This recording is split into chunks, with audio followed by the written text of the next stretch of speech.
দুই বউকে নিয়ে সকাল সকাল চলে যাচ্ছে মেরিন ড্রাইভের উদ্দেশ্যে। যদিও আমাদের আজকে এখানে যাওয়ার কোনো কথাই ছিল না, আমাদের যাওয়ার কথা ছিল হচ্ছে রেডিয়েন্ট ফিশ ওয়ার্ল্ডে। কিন্তু আমরা ওইখানে না গিয়ে কেন আমরা মেরিন ড্রাইভে যাচ্ছি এবং মেরিন ড্রাইভে যাইতে আমাদের কত টাকা ভাড়া পড়ছে, কোথায় কত টাকা খরচ হয়েছে এবং কি কি স্পট ঘুরছি, সমস্ত কিছু কিন্তু আপনাদেরকে এই ভিডিওতে বিস্তারিত বলার ট্রাই করব। যারা কক্সবাজার আসবেন তারা অতি সহজে কিভাবে যাবেন, কিভাবে ভাড়া মিটাবেন, সব কিছু কিন্তু ডিটেলসে এই ভিডিওতে বলে দেওয়ার ট্রাই করব। ভিডিওর শুরুতেই আপনাদেরকে একটা কথা বলে রাখি, যারা কক্সবাজার আসবেন অথচ মেরিন ড্রাইভের ওইদিকে যাবেন না, আসলে তাদের কক্সবাজার আসাটাই বৃথা। কারণ মেরিন ড্রাইভের ওইদিকে আসলে এত সুন্দর সুন্দর কিছু স্পট হয়েছে যেগুলো আসলে দেখাটা আমি মনে করি অনেক জরুরি এবং অনেক দরকার। কারণ আপনি শুধু সমুদ্র দেখলেই কিন্তু মন ভরবে না। কারণ আপনি যদি 3 দিনের সফরেও যান, সেখানে যদি 3 দিনই আপনি সমুদ্রের পাড়ে যান আর অন্য কোথাও না যান, তাহলে দেখবেন সমুদ্রটা আপনার কাছে একটা সময় বোরিং লাগবে। এই জন্য এই বোরিংনেস কাটানোর জন্য হইলেও আপনাকে মেরিন ড্রাইভে একবার হইলেও যাওয়া লাগতে পারে। কক্সবাজার যারা প্রথমবার আসবেন তারা কিভাবে মেরিন ড্রাইভে যাবেন সেই বিষয়ে একটু বলি। আপনারা কিন্তু কক্সবাজারের যে কোনো স্পট থেকে চাইলে অটোতে, সিএনজিতে এবং চাঁদের গাড়িতে করেই কিন্তু মেরিন ড্রাইভে যাইতে পারেন। সেই ক্ষেত্রে ভাড়া একটু আলাদা আলাদা হইতে পারে, কারণ আমরা যেহেতু অটোতে গেছি, অটোতে একটু ভাড়া কম, সিএনজিতে একটু বেশি নেয় এবং চাঁদের গাড়িতে কিন্তু আরও বেশি নেয়।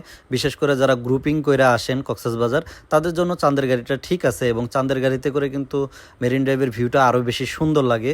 কিন্তু সিএনজিতে আসলে তারা অনেক দ্রুত যায় এবং একটানে চলে যায়, একটানে আইসা পরে বেশি একটা স্পট ঘোরায় না এবং তাড়াহুড়া করে, যতটুকু আমরা যাচাই বাছাই করে জানতে পারছি সেই জন্য আমরা অটোটা আর কি সিলেক্ট করছি। কিন্তু অটোতে করে কিন্তু আপনারা সুন্দর একটা ভিউ পাবেন, মোটামুটি এক সাইডে পাহাড়, এক সাইডে সমুদ্র, যেটা আসলে আপনাদের কাছে অনেক ভালো লাগবে। যদি মন খারাপ থাকে, মনটাও ফ্রেশ হয়ে যাবে এবং ভালো লাগবে। তো অটোতে আরেকটা সুবিধা হচ্ছে, অটোওয়ালার সাথে আপনারা চাইলে কন্ট্যাক্ট করে নিতে পারেন ভালো করে, যে কয়টা স্পট ঘোরাবে এবং কোথায় কোথায় কতটুকু টাইম দিবে, সমস্ত কিছু কিন্তু বিস্তারিত ওনার কাছ থেকে শুনে তারপরে দামাদামি করে তারপরে আপনারা অটো ঠিক করবেন। যেহেতু আমরা অটোতে করে গেছি, আমরা কিন্তু এইভাবেই গেছি এবং ভাইয়া কিন্তু অনেক ভালো ছিল। আমরা যেখানে ব্রেক করতে বলছি উনি ওইখানেই ব্রেক করছে। যেইখানে যতটুকু সময় কাটাইছি উনি কিন্তু একটুও বোরিং ফিল করে নাই বা তাড়াহুড়া করে নাই যে তাড়াতাড়ি আসে না আরেকটা স্পটে যাই, মানে তাড়াহুড়া করে আবার ব্যাক করবে, এইরকম মনোভাব ওনার ভিতরে ছিল না, যেটা আসলে আমাদের কাছে অনেক বেশি ভালো লাগছে। আমরা কিন্তু আমাদের প্রথম স্পটে চলে আসছি, এটা হচ্ছে হিমছড়ি পাহাড়। তো আমরা এই পাহাড়ে উঠবো, তো ওরা বলতেছে এখানে নাকি পাহাড়ি তেঁতুলের আচার পাওয়া যায়। তো ওরা এখান থেকে তেঁতুলের আচারটা নিল আর এটার দাম নিছে 40 টাকা। আসলে একটু বেশি মনে হয়েছে আমার কাছে, তারপরেও যেহেতু খাইতে চাইছে প্রেগনেন্ট মানুষ, এই সময় তো একটু আচারের প্রতি চাহিদা থাকে, এই জন্যই নিয়ে দিলাম। তবে তেঁতুলটা অনেক বেশি টক ছিল, খাওয়ার পরে নাকি অনেক মাথা ঘুরাইছে টকের কারণে, পরে আর খাইতে পারে নাই। পরে আমি একটু ট্রাই করছি, দেখি কেমন টক। বিশ্বাস করেন এত পরিমাণ টক তেঁতুল আমি আমার জীবনে কোনো দিন খাই নাই। একবার মুখে দিলে আপনি আর খাইতে যাবেন না, মানে এত পরিমাণ টক। তো এইখানে আমরা টিকিট কাটবো, টিকিট কাটার পরে আমরা ভিতরে ঢুকবো এবং আমাদের 3 জনের টিকিট নিছে, কাউসারের কিন্তু কোনো টিকিট লাগে নাই। তবে আমরা উপরে যাওয়ার পরে যেটা দেখছি, এটা দেখার পরে একটু হতাশ হয়েছি, কারণ উপরে ভাবছি কি না কি আছে, কিন্তু বিশ্বাস করেন উপরে তেমন কিছুই নেই। একটা ওয়াচ টাওয়ার, তাও নতুন করতেছে। এবং উপরে যাওয়ার পরে হয় কি, আপনি যখন সিঁড়ি বেয়ে উঠবেন তখন কিন্তু প্রচুর পরিমাণ ঘেমে যাইতে পারেন, কারণ অনেক গরম লাগে এবং বুঝেনি তো উপর দিকে উঠলে একটু হয়রান লাগে। তো উপরে ওঠার পরে যখন আপনি উপরে একটা বাতাস পাবেন, সুন্দর একটা হিমেল বাতাস, তখন কিন্তু আপনার কাছে একটু ভালো লাগবে আর কি, একটু ছবি টবি তুলতে পারবেন এবং ওই বাতাসটা খাইতে পারবেন। এবং উপর থেকে মেরিন ড্রাইভের যে ভিউটা, এটা অনেক বেশি সুন্দর লাগে। বিশেষ করে সমুদ্র এবং পাহাড়, এগুলো কিন্তু আসলে অনেক সুন্দর লাগে। আর এইখানে একটা সতর্কবাণী দেওয়া ছিল, জায়গায় জায়গায় উপরেও দেওয়া ছিল যে ধূমপান নিষেধ, আর হচ্ছে হার্টের রোগী যারা আছে তারা উঠবে না। কারণ হচ্ছে এইখানে উঠতে এত পরিমাণ কষ্ট হয়, যাদের হার্টের সমস্যা আছে তারা উঠতে গেলে কিন্তু নির্ঘাত কোনো না কোনো বিপদ হইতে পারে। কারণ আমরা যে ইয়ং মানুষ, আমাদেরই অনেক পরিমাণ খারাপ লাগতেছিল ওঠার পরে, কিন্তু এই ভিউটা দেখার পরে এবং উপরের বাতাসটা লাগার পরে গায়ে, মানে এত সুন্দর একটা ফিলিংস আসতেছিল। এখানে অনেকে ছবি টবি তুলতেছিল, তো আমরাও তাদের মতো ছবি তুলছি, একটু বাতাস টাতাস খাইছি। তারপরে আমরা নিচের দিকে নামতেছিলাম এবং একজনকে জিজ্ঞেস করতেছিলাম যে এইখানে নাকি ঝর্ণা আছে। তো বলতেছে যে এই সিঁড়ি ধরে আপনারা হাতের বাম সাইড দিয়ে যান, দেখবেন আপনারা ঝর্ণা দেখতে পাবেন। তো আমরা বাম সাইড দিয়ে নামার পরে আমরা এই রোডটা দেখাই দিছে, আর এখানে কিন্তু সাইনবোর্ডে লেখাও ছিল যে সামনে ঝর্ণা। তো আমরা ভাবছিলাম হয়তো বড় কোনো ঝর্ণা টর্ণা হবে, কিন্তু যাওয়ার পরে দেখলাম ছোটোখাটো একটা ঝর্ণা কোনো রকম। এবং দুই সাইডে কিন্তু অনেক দোকান ছিল, এগুলোকে বলে বার্মিস দোকান।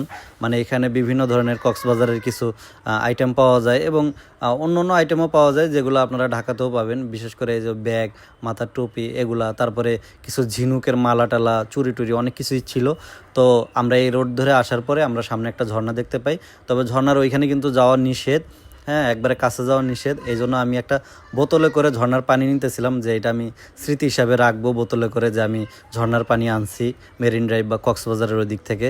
এই জন্য আর কি এই বোতলটা আসলে আমরা ওইখানে যাওয়ার পরে অনেক পরিমাণ গরম লাগছিল, আমরা একটা 7 আপ খাইছি, ওই 7 আপের বোতলে আমরা পানিটা ভরছি এবং প্রচুর পরিমাণ রোদ ছিল। তবে এইখানে যাওয়ার পরে আমার কাছে মনে হইতেছিল যে শীতের সময় আসলে হয়তো এই জায়গাগুলো ঘুরতে অনেক বেশি ভাল লাগবে, কারণ গরমের সময় তো এত পরিমাণ রোদ এবং এই পাহাড় বাইয়ে ওঠাটা অনেক কষ্টকর। তারপরে আমরা চলে গেলাম কিন্তু আমাদের দ্বিতীয় স্পটে, সেটা হচ্ছে কাঁকড়া বিচ। তবে আমরা কিন্তু হিমছড়িতে একটু বেশি সময় দেওয়ার কারণে, মানে সূর্যটা একটু বেশি উঠছে এবং রোদ বেশি থাকার কারণে আমরা কিন্তু কাঁকড়া দেখতে পারি নাই। তবে ওইখানে কাঁকড়ার গর্তগুলো ছিল, দেখে মনে হচ্ছিল যে এখানে কাঁকড়া টাকড়া বসবাস করে।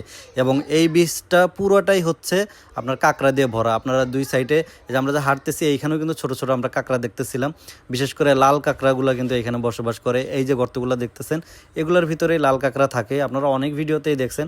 কিন্তু যে বললাম না, আমরা লেটে আসার কারণে আসলে সরাসরি লাল কাঁকড়াগুলো দেখতে পারি নাই, তবে অনেক ট্রাই করছি। যারা লাল কাঁকড়াগুলো দেখতে চান তারা কিন্তু অবশ্যই সকাল সকাল চলে আসবেন, কারণ সকাল ছাড়া এখানে কাঁকড়া দেখা যায় না। আর বিকাল 5টার পরে নাকি কাঁকড়া বিচ বন্ধ করে দেয়। আর কাঁকড়া বিচে কিন্তু আপনারা চাইলে প্যারাসিলিংও করতে পারবেন, ওইখানে প্যারাসিলিং করার ব্যবস্থা আছে। এবং সেই সাথে আপনারা যখন মেরিন ড্রাইভের এদিকে আসবেন, হাতের ডান পাশে আপনারা একটু দূরে দূরে ছোট ছোট কিছু প্যারাসিলিংয়ের কাউন্টার পাবেন, আপনারা চাইলে যে কোনো স্পট থেকে প্যারাসিলিংটা করতে পারবেন। আমরা কিন্তু অনেকগুলো স্পট মিস করছি, কারণ ওই স্পটগুলোতে আমরা যাই নাই, যেহেতু এর আগের বার আমরা আবার কক্সবাজার আসছিলাম, তখন কিন্তু আমরা অনেকগুলো স্পট ঘুরছি, বিশেষ করে দোলনা বিচ এবং হচ্ছে ইনানি বিচ। তো আমরা আর ওইখানে যাওয়ার প্রয়োজন মনে করি না, ওই স্পটগুলো আমরা মাইনাস করছি, কিন্তু আপনারা চাইলে ওইখানে যাইতে পারেন। ইনানি বিচ থেকে একটু দূরেই কিন্তু একটা নতুন ব্রিজ হয়েছে, যে ব্রিজটা অনেক পরিমাণ ভাইরাল এবং অনেক মানুষ এখানে আসছে, বিশেষ করে আমাদের পরিচিতও কিন্তু অনেকে আসছে, বলছে এই ব্রিজটা নাকি অনেক সুন্দর। আর তারা রাত্রে আসছিল, বলছে যে রাত্রে অনেক লাইটিং থাকে, ব্রিজটা নাকি অনেক বেশি সুন্দর লাগে। কিন্তু আমরা দিনের বেলা চলে আসছি, আসার পরে দিনের ভিউটা যেমন তেমনই দেখাচ্ছি, তবে মনে হচ্ছিল যে রাত্রে আরও বেশি সুন্দর হয়, যেহেতু পুরো ব্রিজটা আর কি লাইটিং দিয়ে সাজানো ছিল। কিন্তু দিন থাকার কারণে ওরা কিন্তু লাইটিংগুলো অন করে নাই, এই জন্য আমরা আসলে যেভাবে পাইছি ওইভাবেই আপনাদেরকে ঘুরে দেখাচ্ছি। তো ঢোকার পরে এইখানে কিন্তু আমাদের টিকিট কেটে তারপরে ঢুকতে হয়, আমাদের সবার কাছ থেকে টিকিট নিছে, শুধু কাউসার বাদে। তারপরে সামনের মানে এখানে অনেক সুন্দর ছিল সামনের প্লেসটা, এবং এটার নাম হচ্ছে থাই কার্নিভাল ফান ফেয়ার। তো এখানে অনেক সুন্দর সুন্দর কিছু রাজকীয় চেয়ার টেবিল আরও অনেক কিছুই ছিল।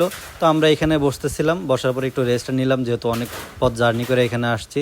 তো তারপরে বলতেছিলাম যে চলো একটু ভিতরের দিকে যাই, দেখি ব্রিজে কি এমন আছে যে এখানে আসলে 200 টাকা করে টিকিট নিছে পার পারসন। তবে আমরা এই যে দেখেন এখানে যে খুঁটিগুলো দেখতেছেন, এখানেও কিন্তু লাইটিং করা, মানে পুরোটাই লাইটিং করা, দেখে মনে হচ্ছিল আসলে রাত্রে একটু বেশি সুন্দর লাগবে। এবং এখানে ঢোকার পরে কিন্তু তাদের দেওয়া স্যান্ডেল পরে আপনাকে যাইতে হবে, আপনাদের স্যান্ডেলগুলো রাখার জন্য এখানে র্যাক আছে। তো র্যাকে আপনারা স্যান্ডেলগুলো রেখে তারপরে আপনারা তাদের দেওয়া স্যান্ডেলগুলো পরে যাবেন, যেহেতু অনেক পরিমাণ রোদ ছিল এখানে, কিন্তু হাঁটতে গেলে পায়ে ফোসকাও পড়তে পারে, যেহেতু অনেক গরম ছিল, নিচে যে ম্যাটটা বিছানো ছিল এটা অনেক প্রচুর পরিমাণ গরম ছিল, এমনিতেই তো অনেক রোদ, আর রাস্তা তো এমনিতেই গরম, সেইখানে এটা প্লাস্টিকের হওয়ার কারণে এইখানে আরও বেশি গরম। তবে একটু সামনে যাওয়ার পরে মাঝামাঝি অবস্থানে আপনারা যখন যাবেন, ওইখানে একটা নামাজের স্থান পাবেন, যে স্থানে আপনারা চাইলে নামাজ পড়তে পারবেন যে কোনো সময়। এবং এই জায়গাটায় আমরা মাঝখানে যাওয়ার পরে এই জায়গাটা অনেক দোলনা টোলনা অনেক কিছু পাইছি, অনেক বসার চেয়ার টেয়ার পাইছি। তবে মানে এখানে বসতে অনেক ভালো লাগতেছিল, কারণ সমুদ্রের যে বাতাসটা এটা অনেক বেশি ভালো লাগতেছিল। আর আমরা কিন্তু সমুদ্রের পার থেকে সমুদ্রের অনেকটাই ভিতরে চলে আসছি, এই জন্য হয়তো এখানে 200 টাকা করে টিকিট নেয়, কারণ এই ব্রিজটা অনেক পরিমাণ লম্বা এবং একদম আপনাদেরকে সমুদ্রের কিছুটা মাঝ বরাবর নিয়ে যাবে, এবং আপনারা সমুদ্রের মাঝ বরাবরটা কেমন সেইটা ফিল করতে পারবেন। এবং আমরা কিন্তু অনেক পথ হাঁটার পরে, যেহেতু আমরা আরও হিমছড়ি পাহাড়ে উঠছি, আমাদের কিন্তু এমনিতেই অনেক ক্লান্ত লাগতেছিল, তারপরে এখানে হাঁটতে আরও বেশি বোরিং লাগতেছিল। তবে আমরা শেষ মাথায় গেছি, যাওয়ার পর ওইখানে তেমন কিছুই নেই, শুধু সমুদ্রের মাঝখানে যে একটা ফিলটা এবং সমুদ্রের মাঝখানে যে পানিটা কেমন, ওইখানে আমরা কিছু মাছ দেখতে পারছি সমুদ্রের, তো এই জিনিসগুলো ভালো লাগছে। তো ওইখানে ঘোরাঘুরি করার পরে আমরা কিন্তু বের হয়ে চলে আসছি। আসার পরে মানে আমাদের এত পরিমাণ শরীরটা ক্লান্ত লাগতেছিল, বিশ্বাস করবেন না। আমরা তো চাইছিলাম আরও কয়েকটা স্পট ঘুরতে, যেমন মিনি বান্দরবন ছিল, আরও অনেক স্পট ছিল। তো ওরা বলতেছে যে না, আজকে অনেক বেশি ক্লান্ত লাগতেছে, আমরা আর এগুলো স্পটে না যাই, যদি কখনো আল্লাহ বাঁচায় রাখে অন্য এক সময় আসবো না। তো আপাতত এই পর্যন্ত আমরা স্টপ করি। তারপরে কিন্তু ওরা এখানে বের হয়ে পড়লো। বের হওয়ার পরে আমি অটোওয়ালাকে ডাক দিলাম এবং আমাদের কিন্তু উনি রিজার্ভ করা, তো ওনাকে আমরা 1,000 টাকা দিয়ে রিজার্ভ করছি, যেটা সত্য কথা আপনাদের কাছে বলে দিলাম। তবে আপনারা দামাদামি করলে কিন্তু 1,000 টাকার ভিতরে যাইতে পারবেন। অনেকে আরও ভাড়া বেশি চায়, তবে ওনারা কিন্তু 1,000 টাকাতে সহজে রাজি হয় না। আর রাজি হওয়ার কারণ হচ্ছে ওনার যে বন্ধু আছে, ওনার বন্ধুর দোকানে আমরা কালকে চা রুটি খাইতে গেছি, মানে যেদিন আমরা স্পটে ঘুরতে গেছি তার আগের দিন ওরা ওই যে চা আর হচ্ছে রুটি, পোড়া রুটি খাইতে গেছিলো। তো ওনার ওয়াইফ নাকি আমাদের ভিডিও দেখে, তো সেই ক্ষেত্রে ওইখানে আলাপ করাকালীন ওনার এই বন্ধুটা চলে আসে চা খাওয়ার জন্য। পরে উনি আর কি ওনাকে ম্যানেজ করে দেয় যে উনি আমার বন্ধু হয়, আপনারা যদি মেরিন ড্রাইভে যান তাহলে ওনার গাড়িতে যেতে পারেন, একটু কম টমায় রাখবেন, অন্য অন্য মানুষের কাছ থেকে একটু বেশি রাখে, আপনাদের কাছে একটু কমায় রাখবে। পরে আমরা ওইখানে দামাদামি করে আমরা কিন্তু 1,000 টাকার মধ্যে ওনাকে ঠিক করছি। তবে আপনারা চাইলেও কিন্তু এই টাকার মধ্যে আসতে পারেন বা কমেও আসতে পারেন, আমাদের যেহেতু ধারণা নাই তেমন। তবে আমাদের কাছে মনে হয়েছে যে 1,000 টাকাই আসলে ঠিক আছে, কারণ হচ্ছে আমরা অনেক সিএনজিতে দামাদামি করছি, অনেক অটোতে দামাদামি করছি, তারা কিন্তু অনেক বেশি চাইছে, 1500, 1600, 1400 যে যার মতো করে চাইছে। আর যখন আপনি মেরিন ড্রাইভে যাবেন তখন কিছু সাম্পান দেখতে পারবেন, যেগুলো আসলে দেখতে অনেক বেশি সুন্দর। এবং এই যে এইটা হচ্ছে সেই দোলনা বিচ, আমরা এখন দোলনা বিচ ক্রস করতেছি। তবে এই দোলনা বিচে কিন্তু এর আগের বার আসছিলাম, কিন্তু ওইভাবে ভিডিও করতে পারি নাই সময় স্বল্পতার কারণে, এই জন্য আমরা আর এখানে নামি নাই। যদিও ভাইয়া বলতেছিল যে আপনারা এখানে চাইলে কিন্তু নামতে পারেন, নামে কিন্তু একটু বসে রেস্ট নিতে পারেন। তো বলছে যে না ভাই, একবারে আমরা হোটেলে যেয়ে রেস্ট নিব, আপনি আমাদেরকে সরাসরি হোটেলে নিয়ে যান। তবে যাওয়ার পথে কিন্তু আমাদের গাড়িটা আনফর্চুনেটলি হয়ে যায় আর কি, নষ্ট হয়ে যায়। নষ্ট বলতে চাকাটা পাংচার হয়ে যায়, পরে আমাদেরকে গাড়ি থেকে নামতে হয় এবং রাস্তার মধ্যে দাঁড়ায় উনি চাকাটা চেঞ্জ করার পরে তারপরে কিন্তু আমরা যাইতে পারি। যদিও আমরা অনেক তাড়াতাড়ি যাইতে চাইছিলাম, কিন্তু গাড়িটা একটু নষ্ট হওয়ার কারণে আমরা তাড়াতাড়ি যাইতে পারি নাই। অনেক রোদ্রের ভিতরে ঘোরাঘুরি করছি, আপনাদের জন্য ভিডিও করছি, নিজেরাও একটু নিজেদের মতো সময় কাটাইছি। তো অনেক বোরিং লাগতেছিল এবং অনেক জার্নি করার কারণে শরীরটা অনেক ক্লান্ত হয়ে গেছে। এই জন্য আমরা তাড়াহুড়ো করে আমরা যেতে চাইতেছিলাম আর কি, ওই যে আমাদের হোটেলে।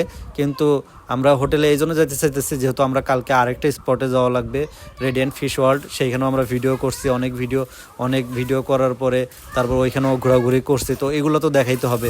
একদিনে যদি সব এনার্জি শেষ করে ফেলি তাহলে তো আপনাদেরকে আর ভিডিও দিতে পারবো না। এই জন্যই মূলত আমরা তাড়াতাড়ি যাইতেছিলাম, কিন্তু যে কপাল খারাপ হলে যাওয়া হয়, আমাদের গাড়িটা নষ্ট হওয়ার কারণে আমাদের একটু লেটই হয়েছে, সন্ধ্যা হয়ে গেছে যাইতে। তারপরে যাওয়ার পরে আমরা রেস্ট নিয়ে খাওয়া দাওয়া করে আমরা ঘুমিয়ে পড়ছি। পরের দিনের প্রস্তুতি নিতেছিলাম এবং কিছু প্ল্যান করতেছিলাম যে পরের দিন কিভাবে যাব, কোথায় কোথায় ভিডিও করব, সমস্ত প্ল্যানিংগুলো চলতেছিল।